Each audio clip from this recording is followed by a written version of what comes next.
कहानी का शीर्षक है चार साधु और चोर। चार साधु थे। वो शहर के पास एक जंगल में रहते थे और भगवान का भजन स्मरण करते थे। उन चारों साधुओं की अपनी अलग अलग एक निष्ठा थी।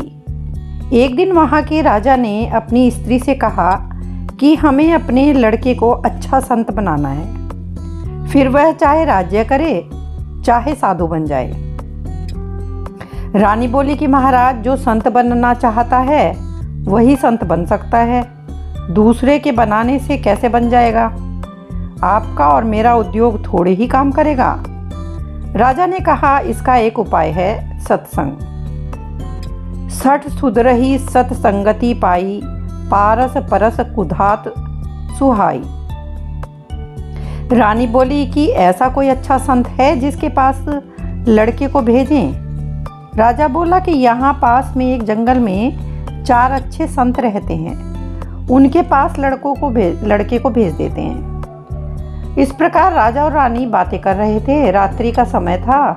देव योग से एक चोर, जो चोरी करने के उद्देश्य से वहाँ आया था, छिपकर उनकी सारी बातें सुन रहा था। उस चोर के मन में आया कि चोरी करने से तो मैं फंस भी सकता हूँ, पर साधु बन जाऊँ तो काम बन जाएगा। राजकुंवर आएगा और मेरा चेला बन जाएगा, फिर चोरी करने की क्या ज़रूरत है। चोर ने गेरुआ वस्त्र पहन लिया और जंगल में चला गया। उसके मन में आया कि कोई पूछेगा तो मैं क्या उपदेश दूंगा।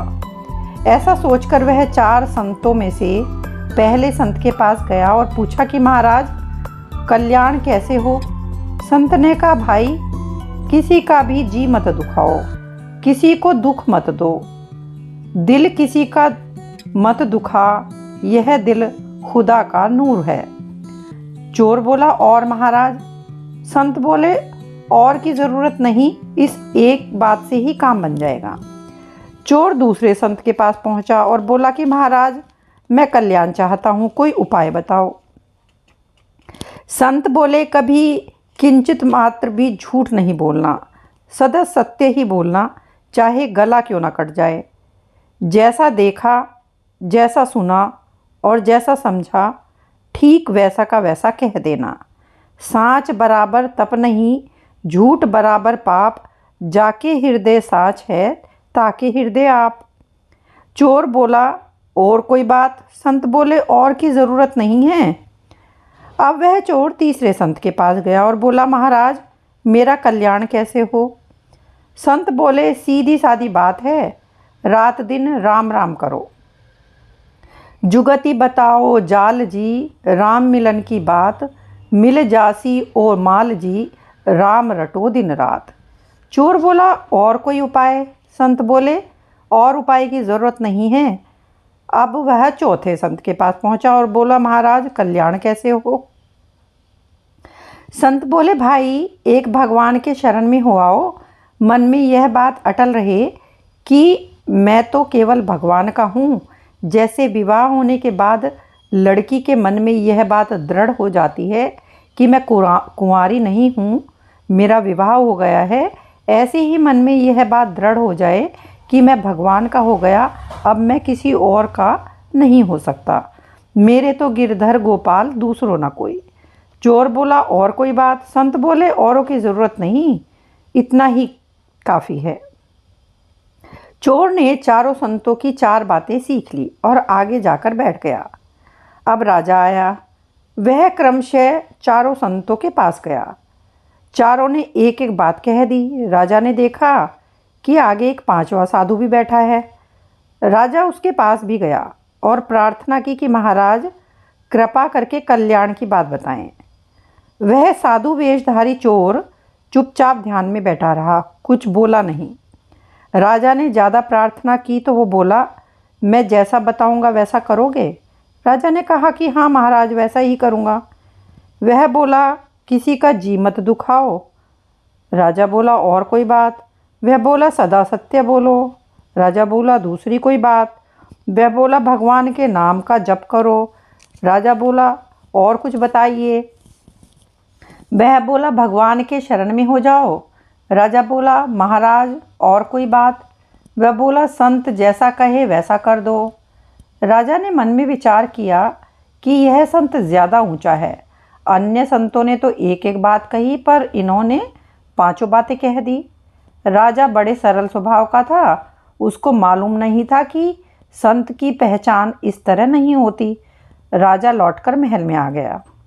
रात होने पर वह चोर छिपकर महल में आया। जब राजा रानी के पास गया तब वह चोर दरवाजे के पीछे छिपकर उनकी बातें सुनने लगा। रानी ने पूछा कि क्या बात हुई। राजा ने कहा कि मैं जंगल में संतों के दर्शन करके आया हूँ। मैं तो 4 ही संत समझता था, पर वहाँ तो 5 संत बैठे थे। रानी बोली, वहाँ जाकर आपने क्या कहा? राजा बोला, मैंने भगवत प्राप्ति की बात पूछी तो उनमें से एक संत ने कहा किसी का जी मत दुखाओ, दूसरे ने कहा सत्य बोलो, तीसरे ने कहा कि भगवान का जाप करो, चौथे ने कहा भगवान की शरण में जाओ। परंतु 5वें संत ने उन चारों संतों की 4 बात भी बताई और साथ में 5वीं बात यह बताई कि संत की आज्ञा का पालन करो। राजा और रानी दोनों सच्चे और सरल स्वभाव के थे। उन्होंने विचार किया कि 5वां संत ठीक है, अपने लड़के को उसी के पास भेजो। उनकी बातों का चोर पर बड़ा असर हुआ कि अरे, मैंने तो नकली बात कही, उस पर भी राजा ने श्रद्धा कर ली। अगर सच्ची बात कहूँ तो कितनी मौज हो जाए। राजा के सद्भाव के कारण चोर का हृदय बदल गया। वह सच्चा साधु हो गया और जंगल में निकल गया। उसने विचार किया कि 4 बातों का तो मैं ठीक पालन करूँगा, पर 5वीं बात का पालन तब हो जब कोई अच्छा और सच्चा संत मिले। कोई ऐसा भगवत प्राप्त संत मिले जिनकी आज्ञा का मैं पालन करूं। वह संत को ढूंढने में लग गया। पहले चोर होने से वह चालाक तो था ही, इसीलिए हर एक साधु पर उसका विश्वास नहीं बैठता था। वह कई साधुओं के पास गया, पर किसी पर उसका विश्वास नहीं बैठा। अब अच्छे संत को पाने के लिए उसकी लगन लग गई। उसके मन में यह बात थी कि जिसमें मेरा चित्त खिंच जाए, मेरा विश्वास हो जाए, उसी को गुरु बनाऊंगा। भगवान ने उसकी सच्ची लगन देखी तो वे संत बनकर उसके सामने आ गए। उनको देखते ही उस पर असर पड़ा और वह बोला, महाराज, मैं आपके शरण हूँ, मेरे को दीक्षा दीजिए। आप जैसा कहेंगे मैं वैसा ही करूँगा। संत रूप में भगवान बोले, जैसा मैं कहूँगा वैसा करेगा क्या? सच्ची बात कहता है ना? वह बोला, हाँ महाराज, बिल्कुल सच्ची बात कहता हूँ।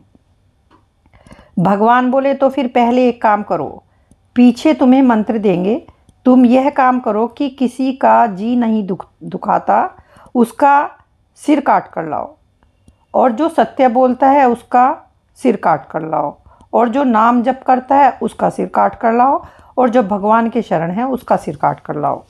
ये 4 सिर काट कर लाओ, तब तुम्हें दीक्षा देंगे। उसने सोचा कि ये चारों तो एक ही जगह बैठे हैं, काम आसानी से बन जाएगा। वह तलवार लेकर भागा भागा गया, पर रास्ते में ही विचार आया कि मैंने यह नियम लिया है कि किसी का जी नहीं दुखाऊंगा, पर जी दुखाना तो दूर रहा, मैं तो गला ही काटने जा रहा हूँ। उसको विचार हुआ कि यह काम मेरे से नहीं होगा। उसमें सद्बुद्धि पैदा हो गई। वह भागा भागा पीछे आया। भगवान ने पूछा, ले आया क्या? वह बोला, हाँ ले आया हूँ। भगवान बोले, कहाँ है? वह बोला, मेरे एक सिर में 4 बातें हैं। मैं कभी किसी का जी नहीं दुखाता, सदा सत्य बोलता हूँ, नाम का जाप करता हूँ भगवान के, और भगवान के शरण में हूँ। यह 4 बातें मेरे में ही हैं, अतः मैं अपना ही सिर काटकर आपको दे देता हूँ। भगवान ने कहा, अब सिर काटने की ज़रूरत नहीं है, मैं तेरे को दीक्षा देता हूँ। भगवान ने उसको दीक्षा दी और वह अच्छा संत बन गया। इस प्रकार चालाकी से 5 बात धारण करने से भी चोर को भगवान मिल गए और वह संत बन गया। अगर कोई सच्चे हृदय से 5 बातों को धारण कर ले तो फिर कहना ही क्या है।